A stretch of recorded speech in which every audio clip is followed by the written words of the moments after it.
Hey, what's going on, everyone? King here, back for another video. So in today's video, I want to talk about a conversation I had with members of my family, and for the past, I don't know, say 3 years or so, of the mindset, although it may be true, that I'm not an heir to the heir property because my mother's still alive, and what that means, and what that brings, for as a negative mindset, negative attitude, and disposition towards me and my mother, and due to my involvement in this whole heir property dispute of who were heirs and who was not heirs, and management of the property and whatnot. So, I had a conversation with members of my family, and it seems like that when I first got involved in 2016, 2017, and even when we had the quiet title that happened in November 2018, that apparently the judge, or the special referee in this case, that was hearing the case, told me that I'm not an heir because my mother's still alive, and that I was supposed to basically fall in line behind her brother, my mother's brother, my uncle. Now, mind you, my mother was also a co-plaintiff in this case. So me, my mother, two of her siblings, her brother and sister, and her mother, which is my grandmother, their mother, my grandmother, the five of us were plaintiffs in this case to bring forth the quiet title to the property. So you mean to tell me that I'm supposed to fall in line, stay in my place behind her uncle, my uncle, her brother, my grandmother's son? Huh? My mother's the eldest child, but I'm supposed to fall in line behind him, even with my mother as a co-plaintiff. So no, that means I'm supposed to fall in line behind my mother, not behind the uncle. See, this is the negative mindset, this negative attitude, right? This is the false narratives that are being put out there, the misinformation, disinformation that's being put out there to cause family to have to take issue with me and my mother. Nowhere does it say that. Nowhere does it say in any law, any rule book, that I'm supposed to fall in line behind my uncle, when he's not even my father or mother or my parent, or I'm not his heir. Does that make any sense? And the judge did not say that, because I have proof of it. I'm the one that by way of the lawyer that I hired with my hard-earned money, had them produce the transcripts, because I knew people were going to lie. People were going to spread false information with their own opinions on the matter, not tell the full truth, the whole truth, and nothing but the truth. So help them God. I can't believe that people, members of my family, who sit in these hearings and meetings and walk away with it, hearing what they want to hear, believe what they want to believe. Well, fine, they can believe, hey, you have that right, they have that right. But the facts need to come out. The truth needs to come out. It's ridiculous that the 7 years I've been involved in this, trying to resolve these issues, now all of a sudden people are saying that, well, you're not heir because your mom was still alive. Okay, but guess what? The judge, or the special referee in this case, said that I do have an invested interest in the property, because one day my mother's going to die. Like, we're all going to die, right? And so I would inherit her share of the property, for her part ownership of the property. But for a family member to say that, you're supposed to fall on behind your uncle. Nonsense. Where does it say that at? Where's it written down? That's the case, especially when, right? I have the transcript to prove it in court that we agreed, me, my uncle, right, and the other people that are involved, that we were going to form a temporary board and co-manage this property together until we can create a permanent board, right, with bylaws and everything else. So again, where does it say that at? And I want to see where he said that, or somebody said that this is what's supposed to happen, that Mr. King, that he's supposed to.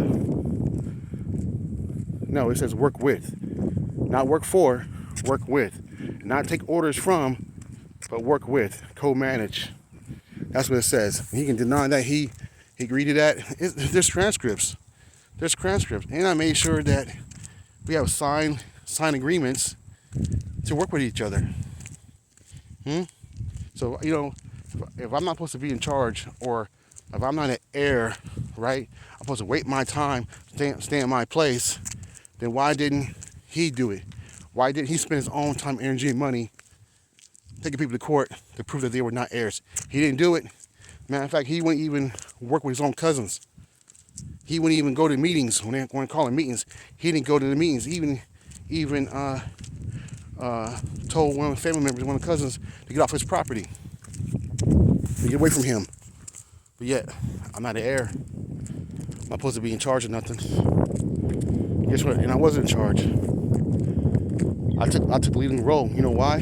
Because he wasn't getting done. He wasn't doing it. I got proof of it. I got proof. It's just a matter of time for when we go to court, show it in court. It's ridiculous, the level of disrespect and attitude. This is the same person, though, the same man was supposed to be my uncle, my mother's brother. He called me a liar, accused me of selling dead chickens, accused me of all this stuff, but yet now he's denying. Oh, I didn't say that. That's not true. When he had his daughter listening on the meetings, the board meetings via Zoom, and he said that, oh, that's not true. She was just there. To make sure that give him instructions on how to use Zoom. Well, I got recordings of her speaking during the meetings, speaking for him, telling him what to say. I can hear in the background, right there. She's sitting right next to the microphone. Picked up everything. So, again, let's play this. Let's do this in court. It's crazy, ridiculous. All things going on in this world that you think you count on family to do the right things, to tell the truth. Nope.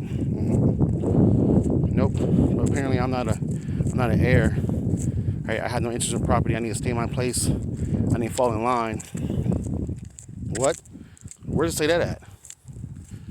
Now, it might be true. It is true that, according to the probate law or probate process, wherever that is, that I'm my mother's heir, and her and her first and second cousins are first in line, and even her nieces and nephew, who have lost their parents, who survived their parents, they have rights to this property. They have a say in this property. Now, question is, if that's the case, is he working with them? Who's working with the nieces and nephew to make sure that they have rights to the property, that their interests in the property are being protected? Who's doing that? Who's doing that, and who was doing that? Because when I was involved as a plaintiff and as a manager, I was doing that to make sure that everybody who is an heir on my grandmother's side and my grandfather's side, right, for them grandparents, their great grandparents, or whoever, that their siblings, and their siblings' children and grandchildren, and everybody else had rights to the property, or are preserving and protecting their rights to the property by going to court to acquire title to the property. He didn't do it. They didn't do it. They themselves didn't do it. If he's supposed to be in charge, or whoever's supposed to be in charge, show me where they voted in the office. Show me where they were doing their job. They were working together to resolve this issue of who was an heir, who was not an heir. They ain't done it.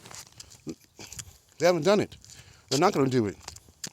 Yet family can sit around and say, well, Clifton, Mr. King, Cliff, your nephew, or whatever, you ain't supposed to be, you should have done this, you should have done that. Yeah, shoulda, woulda, coulda. If that's the case, then let's go back to everybody shoulda, woulda, coulda. Everybody should have been shoulda, woulda, coulda. But y'all didn't. All y'all sitting around, sitting on your hands, talking around the mouth, or stuffing your faces at family meetings, family gatherings, but ain't anybody really talking. Anybody really talking? You want to walk away when they don't like something that's being said. That's your answer, to walk away? Who does that? To walk away? Get out of here with that nonsense. That's what we do. So if you're in a town hall meeting, or a school board meeting, or a PTA, or whatever you call you're going somewhere to listen to what's being said, and you don't like what's being said, you're going to walk away? when it benefits, you and your family, when it benefits your child going to school, you don't walk away because you don't agree with the school board or you don't agree with. No, you listen in, gather information, and then you respond. Rally up with the teachers or fellow parents and say, no, this is how we believe it should be. Because we're paying taxes, we're paying our kids to go to school. It's your job to teach our kids, take care of our kids when they're in school. Or if the county is increasing taxes or changing the zoning laws for housing, for commercial business and all that stuff, and it affects you and your family,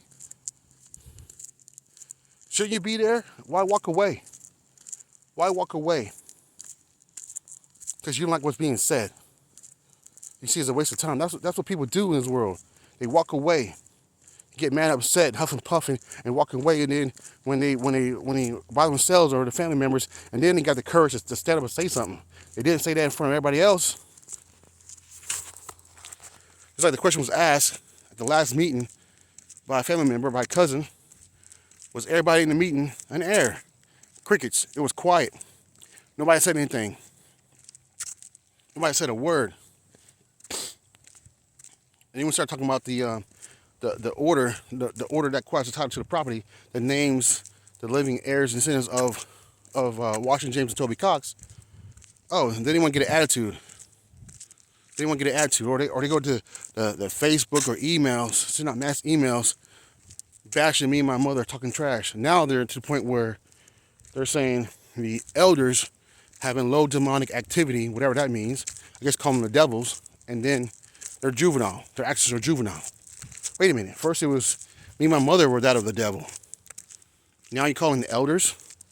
Now you're blaming other people? I mean, to me, that makes no sense. I don't understand that.